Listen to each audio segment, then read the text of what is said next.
দীর্ঘ সময় দরকার।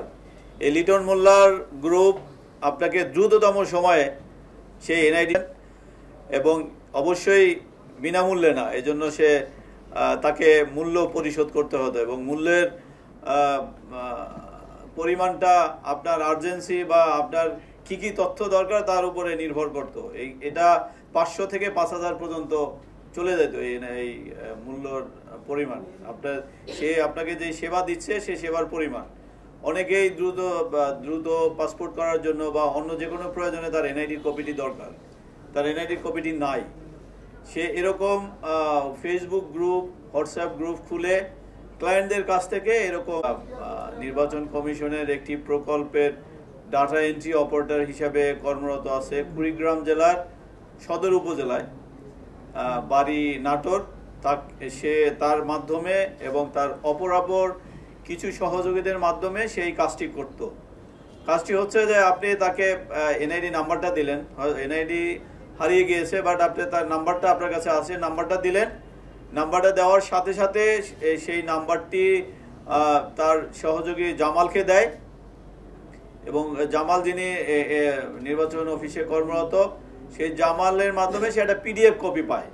পিডিএফ কপিটি তার ডেভেলপকৃত একটা ওয়েবসাইট, যেটা হচ্ছে যে NIDBD.link, সেই ওয়েবসাইটে এন্ট্রি দিলেই ওই কপিটা, তার যে পিডিএফ কপি, সকল তথ্য সেখানে উল্লেখ থাকে। সেই পিডিএফ কপিটা যদি তার ওই ডেভেলপকৃত সাইটে সেটা আপলোড করে, অটোমেটিক একটা আপনার এনআইডি কপি, সাইন করা এনআইডি কপি চলে আসে। আপনারা দেখছেন যে সে কিভাবে চলে আসে, সাইনকৃত কপি চলে আসে। এবং এই জন্য আপনার সকল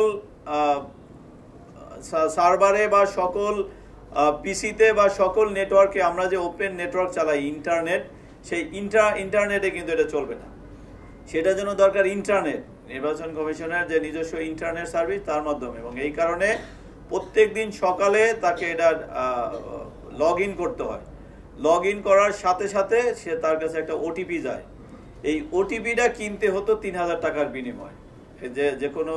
এবং এই জামাল যিনি নির্বাচন অফিসের ডাটা এন্ট্রি অপারেটর, সে এক পর্যায়ে ব্যবসার তাদের গভীরতা বা ঘনিষ্ঠতা এত বেড়েছিল যে তার ইউজার আইডি এবং পাসওয়ার্ড তাকে দিয়ে দিয়েছিল, লিটন মোল্লাকে দিয়ে দিয়েছিল।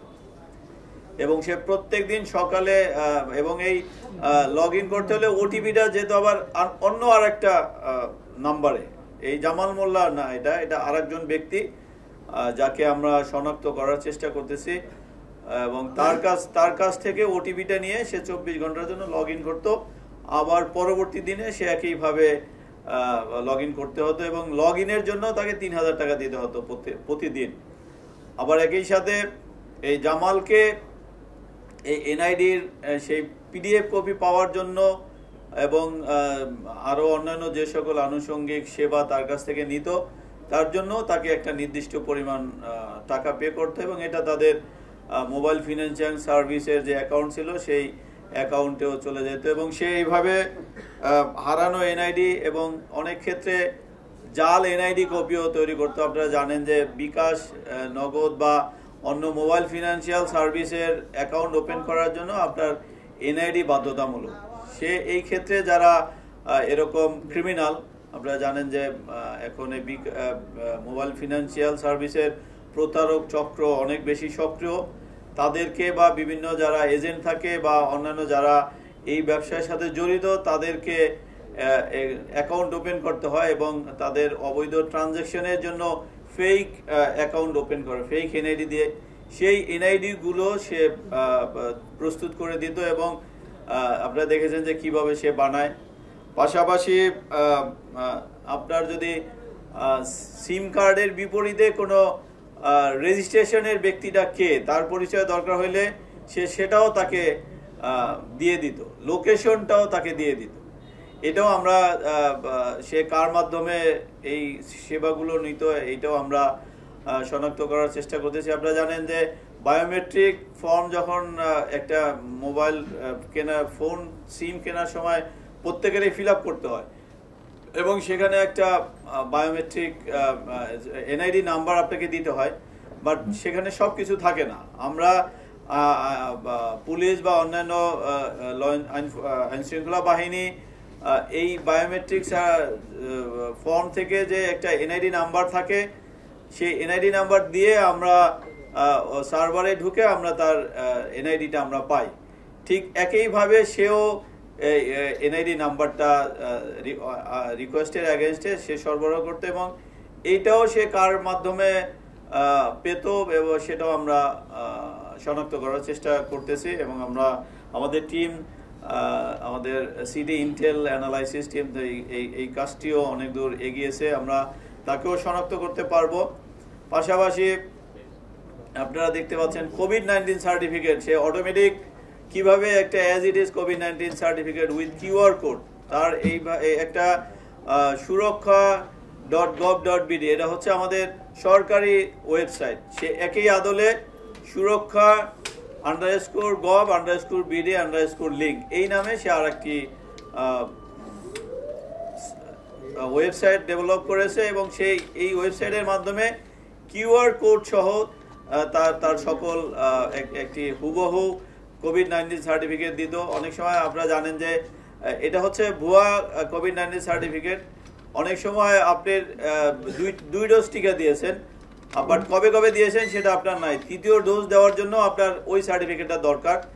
সেখানে আপনি যদি এনআইডির কপিটি দেন, সে এনআইডির কপির মাধ্যমে সে এই ক্ষেত্রে সে মূল ওয়েবসাইটটা ব্যবহার করে, সেখানে সে এই ক্ষেত্রেও মূল ওয়েবসাইটে ঢোকার ক্ষেত্রে একটা ওটিপি দরকার হয়, সেই ওটিপির ব্যক্তিকেও আমরা শনাক্ত করার চেষ্টা করতেছি। তার মাধ্যমে তার অরিজিনাল টিকা সার্টিফিকেট, যেখানে 2টি ডেট উল্লেখ ছিল, তৃতীয় ডেট বা অন্য টিকা দেওয়ার জন্য তার এই সার্টিফিকেটটা দরকার, সে ওখান থেকে নিয়ে আসতো। আমরা তাকেও শনাক্ত করার চেষ্টা করতেছি।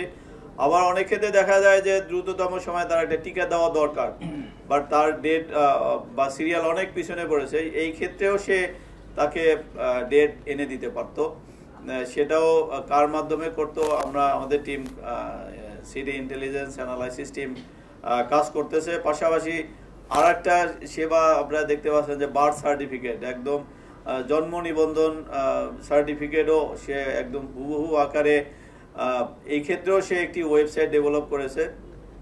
এবং আপনারা দেখছেন যে আপনার অনেক ক্ষেত্রে ডিজিটাল সার্টিফিকেট দরকার, ম্যানুয়াল সার্টিফিকেট আপনার আছে, কিন্তু আপনার একটা ডিজিটাল সার্টিফিকেট দরকার। সে তার নিজস্ব ডেভেলপকৃত তৈরিকৃত ওয়েবসাইট pcmaker.xyz, এই তথ্যের মাধ্যমে আপনি তাকে আপনার তথ্য দিয়েছেন, জন্ম তারিখ সব কিছু দেওয়ার সাথে সাথে সে তার ওই ওয়েবসাইটের মাধ্যমে এবং কিভাবে স্বয়ংক্রিয়ভাবে একটি ডিজিটাল বার্থ সার্টিফিকেট সে আপনাকে তৈরি করে দিত। এবং এই কাজ করে সে অনেক দিন যাবত এই কাজ করতেছে। আমরা প্রাথমিকভাবে তার যে মোবাইল ফিনান্সিয়াল সার্ভিসের অ্যাকাউন্ট অ্যানালাইসিস করে আমরা এখন পর্যন্ত অনেক বিপুল পরিমাণ টাকার লেনদেন পেয়েছি, এবং সে বিভিন্ন জনকে যে টাকা প্রদান করেছে সেই তথ্যও পেয়েছি। জামাল, যিনি ডাটা এন্ট্রি অপারেটর, তাকে কি পরিমাণ টাকা দিয়েছে সেটাও আমরা পেয়েছি। পাশাপাশি তার এই যে ওয়েবসাইটগুলো আছে সেখানে ফলোয়ার হচ্ছে বা তার সাইটটা ভিজিট করেছে এরকম সংখ্যা 60,000-এরও অধিক, এবং সাবস্ক্রাইবার প্রচুর। আমরা এই কাজে সে সরকারি এই গোপন তথ্য সেবা আপনার নির্বাচন কমিশনের একজনকে আমরা শনাক্ত করেছি, তাকেও আমরা পাবনার সুজনগর থেকে গ্রেপ্তার করেছি। পাশাপাশি যিনি ওটিপি দিতেন তাকেও আমরা এতে শনাক্ত করেছি, তাকে আমরা গ্রেপ্তারের অভিযান অব্যাহত রেখেছি। অন্যান্য যে সকল সেবাগুলো আছে সেটাও কাদের মাধ্যমে করতো তাদের শনাক্ত সহ তাদের গ্রেপ্তার করার জন্য আমাদের টিম কাজ করতেছে। এই আসামি আমাদের রিমান্ডের আছে এবং পুলিশ হেফাজতে আছে, আমাদের জিজ্ঞাসাবাদ অব্যাহত আছে।